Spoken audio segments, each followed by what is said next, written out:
Hello everyone. आज से हम शुरू करने वाले हैं साइकोलॉजी यानी मनोविज्ञान। मनोविज्ञान में हम एनसीईआरटी के अंदर जो कुछ भी दिया हुआ है उनमें जो इम्पोर्टेंट लाइंस है उनके बारे में देखेंगे हम। और सबसे पहले शुरू करेंगे हम 11th की एनसीईआरटी। 11th में पहला चैप्टर है मनोविज्ञान क्या है। तो आइए हम इसमें देखते हैं कि इसमें क्या इम्पोर्टेंट लाइंस लिखी हुई है।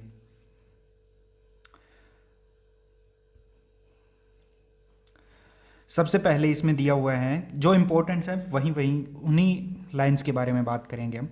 इसमें सबसे पहले दिया हुआ है कि मनोविज्ञान है वो दो ग्रीक वर्ड्स से बना है। पहला है साइकी और दूसरा है लोगस। साइकी का मतलब है आत्मा और लोगस यानी विज्ञान या एक तरह का विषय जिसका अध्ययन करना है। साइकोलॉजी इससे मिलकर बना है। और ये कौन सी भाषा से लिया गया है? ग्रीक भाषा से लिया गया है। ये याद रखना कि ग्रीक भाषा का विषय है, ये ग्रीक भाषा का शब्द है ये। ठीक है। अब साइकोलॉजी है वो मानव के अनुभव और उसके व्यवहार के अंदर निहित प्रक्रियाएं हैं उनकी विवेचना करता है। ठीक है। नेक्स्ट क्या है?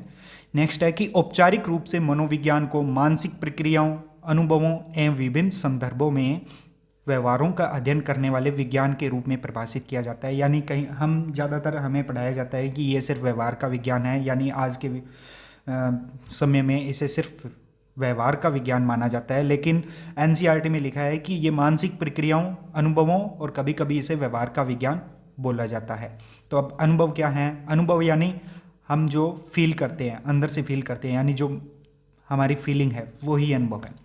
मानसिक प्रक्रियाएं जैसे याद करना किसी चीज़ को, चिंतन करना, किसी के बारे में सोचना, समस्या समाधान करना, ये मानसिक प्रक्रियाओं के अंतर्गत आती हैं। ठीक है। इसके बाद में मानसिक प्रक्रियाएं हमेशा चलती रहती है। जैसे कि हम जब भी हम स्वप्न देखते हैं तो स्वप्न देखते समय हम सूचनाओं को ग्रहण भी करते हैं।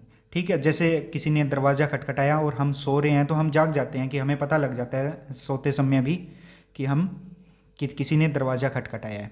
ठीक है। तो मनोवैज्ञानिक मानते हैं कि सोते समय हम सीखते भी हैं और स्मरण भी करते हैं, यानी याद भी करते हैं। तो सोते समय ये क्रियाएं चलती रहती है।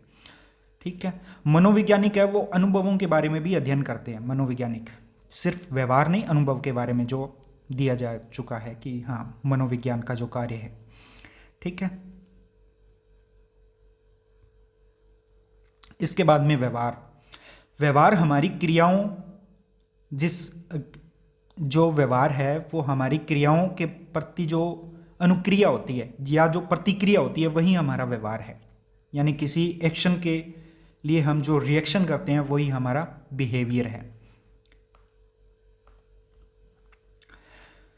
अब कुछ मनोवैज्ञानिक है वो व्यवहार को एक उद्दीपक और अनुक्रिया के मध्य संबंध के रूप में अध्ययन करते हैं। यानी उद्दीपक और अनुक्रिया के मध्य जो सहचार्य संबंध है वही व्यवहार है हमारा। उद्दीपक और अनुक्रिया है दोनों आंतरिक भी हो सकती है और बाह्य भी हो सकते हैं। उद्दीपक यानी हमें भूख लगना, खाना देख के भूख लगना वगैरह, जो आंतरिक भी हो सकता है और बाह्य भी हो सकता है। ठीक है। अनुक्रिया ये भी आंतरिक और बाह्य हो सकते हैं। यानी अंदर का मतलब जैसे हमें डर लगने पर हमारी हार्ट बीट बढ़ जाना, तो ये अनुक्रिया है वो अंदर की है। ठीक है। इसके बाद में आता है कि सन 1879 के अंदर एक मनोवैज्ञानिक थे जिन्होंने जर्मनी के लिप्जिंग शहर के अंदर एक प्रथम प्रयोगशाला की स्थापना की। आपको पता है वो कौन थे? वो थे विलियम वोंट थे। ठीक है। मनोविज्ञान को सामान्यतः सामाजिक विज्ञान की श्रेणी में रखा जाता है, लेकिन हम भारत के अंदर इसे विज्ञान संकाय में पढ़ते हैं। ये अन्य काफ़ी देशों में भी विज्ञान संकाय में भी पढ़ा जाता है। ठीक है। तो मनोविज्ञान की दो समांतर धाराएं हैं। तो पहली आती है कि मनोविज्ञान के अंदर जो प्योर विज्ञान है, प्योर साइंस है, उनकी विधियों का उपयोग किया जाता है। ठीक है। और दूसरी जो सामाजिक और सांस्कृतिक विज्ञान की विधियों का उपयोग करती है। ठीक है। दो धाराएं हैं, एक तो प्योर विज्ञान की विधियां उनका उपयोग करती है और दूसरी सामाजिक और सांस्कृतिक विज्ञान है उनकी विधियों का उपयोग करती है। ठीक है। इसके बाद में आता है कि 1900, ये बताया जा चुका है अभी थोड़ी देर पहले बताया था कि 1979 के अंदर विलियम वुंट थे, उन्होंने जर्मनी के लिप्जिंग शहर में प्रथम मनोवैज्ञानिक प्रयोगशाला स्थापना की। उस समय वो क्या कर रहे थे, विलियम वुंट थे, वो चेतन मन के बारे में अध्ययन कर रहे थे, ठीक है, कि मन के अवयव क्या हैं, उनका मन का निर्माण किन इकाइयों से हुआ है, ठीक है।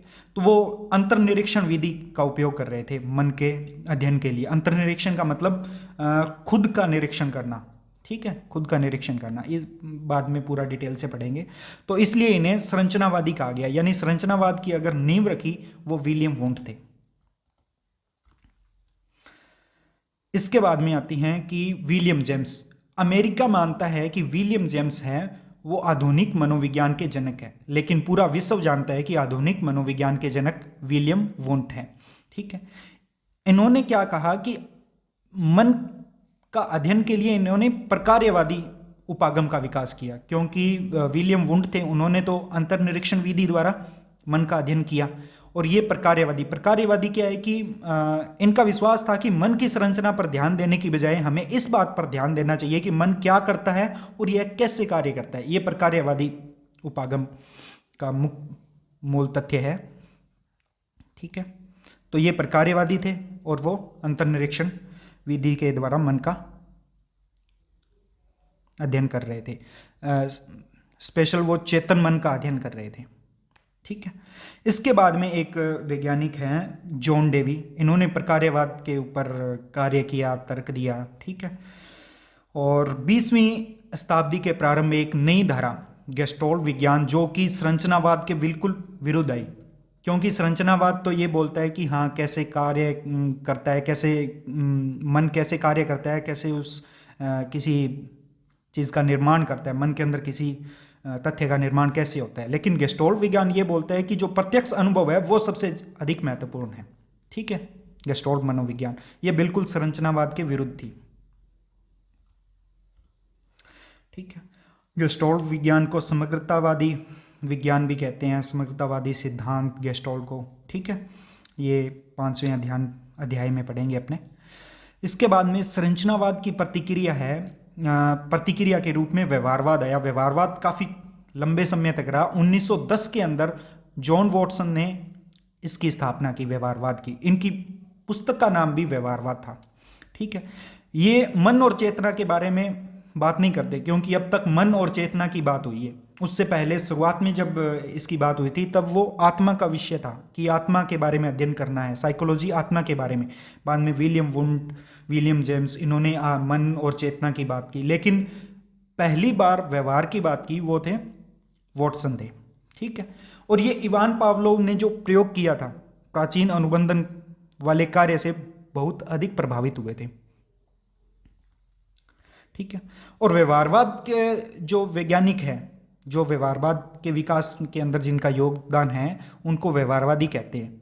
तो इनमें सबसे प्रसिद्ध वैज्ञानिक, मनोवैज्ञानिक का नाम स्किनर, BF स्किनर नाम आता है पहले, ठीक है। इसके बाद में अभी तक तो व्यवहार की बात हो रही थी, यानी पहले चेतन मन और इसके बाद में व्यवहार, और अब आ गया अचेतन मन की जो इच्छाएं हैं। तो ये बात की थी सिगमंड फ्रायड ने। सिगमंड फ्रायड ने कहा कि मानव व्यवहार है वो अचेतन मन की जो इच्छाएं हैं, जो दबी हुई इच्छाएं हैं और अंतर्द्वंद है, जो द्वंद है मन के अंदर, वो मानव व्यवहार को डिसाइड करते हैं कि मानव का व्यवहार कैसा होगा। यानी इन्होंने मन का विश्लेषण कर दिया पूरा, चेतन, अचेतन, अर्धचेतन, इनके बारे में बताया। यानी मन का विश्लेषण किसने किया था? सिगमंड फ्रायड ने किया था, ठीक है। इसके बाद में जो मानवतावादी परिदर्श है वो इसका थोड़ा सा अपोजिट था, मनोविश्लेषण सिद्धांत के बारे में। तो अब्राहम मेस्लो और कार्ल रोजर्स हैं, ये मानवतावादी सिद्धांत है, परिदर्श है, इसके पक्ष में थे, ठीक है।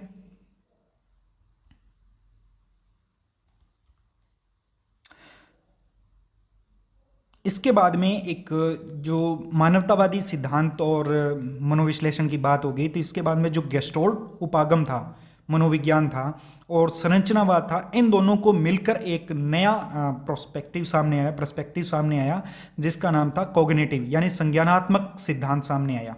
ठीक है। संज्ञानात्मक का मतलब ज्ञान का निर्माण कैसे करते हैं वो संज्ञान है। ठीक है, तो इसमें चिंतन, अंडरस्टैंडिंग, प्रत्यक्षण, स्मरण करना, समस्या समाधान करना, ऐसी मानसिक क्रियाएं आती है संज्ञान के अंदर। तो ये गेस्टोल्ट उपागम और संरचनावाद से मिलकर बना हुआ है। ठीक है, तो इस विचारधारा में ये मानता है कि जैसे मन एक कंप्यूटर है, कंप्यूटर की तरह कार्य करता है, जो सूचना को प्राप्त करता है, उसके ऊपर प्रोसेस करता है, उसको रूपांतरित करता है, उसको संचित भी करता है और आवश्यकता पड़ने पर हमें पुनर्प्राप्ति भी कराता है। तो ये मन का कार्य है, ये संज्ञानात्मक परिदर्श है वो बोलता है। ठीक है, तो इसके ऊपर इसे कभी कभी निर्मितवाद भी कहा गया, संज्ञानात्मक परिदर्श को। ठीक है, और ये किससे मिलकर बना है? गेस्टोल्ट, मनोविज्ञान और संरचनावाद से मिलकर बना है। तो इसमें जो बाल विकास के ऊपर सबसे ज़्यादा फोकस किया वो थे पियाजे थे। ठीक है, पियाजे ने इस पे बाल विकास के बारे में सबसे ज़्यादा, जो बाल विकास के अंदर संज्ञानात्मक सिद्धांत दिया वो पियाजे थे। इसके बाद में एक रूस के मनोवैज्ञानिक थे लेव वाइगोत्स्की। लेव वाइगोत्स्की ने क्या किया कि संज्ञानात्मक सिद्धांत था जो पियाजे ने बात कही थी, उसके अंदर सामाजिक और सांस्कृतिक जो प्रक्रियाएं हैं उनके महत्व को बताया कि समाज का और संस्कृति का क्या महत्व है संज्ञान के निर्माण के अंदर। दूसरे शब्दों में कहा जाए तो जहां पियाजे मानते हैं कि बच्चे अपने मन का निर्माण सक्रिय रूप से करते हैं, वहीं वाइगोत्स्की का मत है कि मन एक संयुक्त सांस्कृतिक निर्मित होता है। वयस्क एवं बच्चों की अंतःक्रिया के परिणाम स्वरूप ये मन का निर्माण करते हैं, यानी संज्ञान का निर्माण करते हैं। तो इसमें समाज और संस्कृति दोनों की बात कही है वाइगोत्स्की ने संज्ञान के निर्माण में, लेकिन पियाजे ने सिर्फ मन को निर्माण सक्रिय रूप से करने को कहा है। इसके बाद में भारत में जो मनोवैज्ञानिक हैं उनका क्या योगदान है, थोड़ा सा वो भी देख लेते हैं। 2-3 मनोवैज्ञानिक का नाम आया। तो सबसे पहले जो प्रथम भारत के अंदर मनोविज्ञान की प्रयोगशाला स्थापित हुई वो 1915 के अंदर कोलकाता विश्वविद्यालय के अंदर दर्शन शास्त्र विभाग के अंदर स्थापित हुई प्रथम मनोवैज्ञानिक प्रयोगशाला, और विश्व के अंदर विलियम वुंट ने की थी, लिप्जिंग शहर में, जर्मनी का था। ठीक है, 1879 में। ठीक है, इसके बाद में एक मनोवैज्ञानिक है प्रोफेसर जी बोस। ठीक है, तो प्रोफेसर जी बोस ने किसकी स्थापना की? इंडियन साइको एनालिटिकल एसोसिएशन की स्थापना 1922 में की। ये याद रखने लायक है कि इंडियन साइको एनालिटिकल एसोसिएशन की स्थापना किसने की और कब की? 1922 के अंदर प्रोफेसर बोस ने की। ठीक है, इसके बाद में एक बुक है psychology in the third world country, the Indian experience, 1986 में प्रकाशित हुई, और ये किसके द्वारा लिखी गई? दुर्गानंद सिन्हा की पुस्तक थी ये। ठीक है, ये याद रखना, ये पुस्तक भी इंपॉर्टेंट है, अगर एनसीईआरटी में दिया है तो वो इंपॉर्टेंट है। ठीक है, तो मनोविज्ञान है, उसके 2 कार्य हैं, मुख्य 2 कार्य हैं। पहला रिसर्च करना यानी अनुसंधान करना, दूसरा उस अनुसंधान या रिसर्च का जो रिजल्ट है उसका उपयोग करना, अनुप्रयोग करना, एप्लीकेशन क्या है उसका। ठीक है, इसके बाद में एक मनोविज्ञानिक के बारे में दिया गया है, कुर्ट लेविन के बारे में। कुर्ट लेविन ने एक समीकरण दी, प्रसिद्ध समीकरण है उनकी, B = F ब्रैकेट के अंदर P × E। अब ये क्या है? B यानी बिहेवियर, व्यवहार, F यानी फलन है किसका? P यानी पर्सनैलिटी और E यानी एनवायरनमेंट, यानी व्यवहार है वो व्यक्तित्व और वातावरण का उत्पाद है, ये कुर्ट लेविन ने बताया। ठीक है, अब एक बार देख लेते हैं कि किसने कब कहाँ किया। पहले विलियम वुंट आए जिन्होंने प्रथम मनोवैज्ञानिक प्रयोगशाला बनाई। ठीक है, 1879 के अंदर। उसके बाद में विलियम जेम्स ने पुस्तक लिखी प्रिंसिपल ऑफ साइकोलॉजी, ये विलियम जेम्स ने लिखी है, याद रखना ये आप। ठीक है, उसके बाद में सिगमंड फ्राइड है, उन्होंने मनोविश्लेषणवाद का विकास किया। ठीक है, 1904 के अंदर इवान पावलोव को नोबेल पुरस्कार मिला पाचन क्रिया से संबंधित। ठीक है, बिने साइमन ने बुद्धि परीक्षण का निर्माण किया 1905 में। ठीक है, और उसके बाद में वॉटसन ने की पुस्तक है व्यवहारवाद, 1924 में आई। ठीक है, व्यवहारवाद की नींव भी इसी से पुस्तक से पड़ी। ठीक है, और मानवतावादी मनोवैज्ञानिक है कॉल रॉजर्स, वो भी इसी सीक्वेंस में आए। ठीक है, इसके बाद में B.F. स्किनर, जिनकी पुस्तक का नाम क्या है, सबसे इंपॉर्टेंट है ये, science and human behaviour, science and human behaviour प्रकाशित हुई। इसके बाद में पुस्तक आई मोटिवेशन एंड पर्सनैलिटी, ये अब्राहम मैस्लो की पुस्तक थी, 1954 की बात है। अब ये एक इंस्टीट्यूट है, national institute of mental health and neuroscience, इसकी शॉर्ट फॉर्म है निमहंस। निमहंस की फुल फॉर्म बेंगलोर के अंदर स्थापना हुई। निमहंस की फुल फॉर्म है national institute of mental health and neuroscience, ये लिख लेना कहीं आप, ठीक है। इसके अलावा एक और संस्था है national academy of psychology, NOAP, national academy of psychology, India में है ये, national academy of psychology NAOP, ठीक है। उसके बाद में गुड़गांव हरियाणा में एक और रिसर्च सेंटर है जिसका नाम है NBRC, national brain research centre, Gurgaon Haryana में है।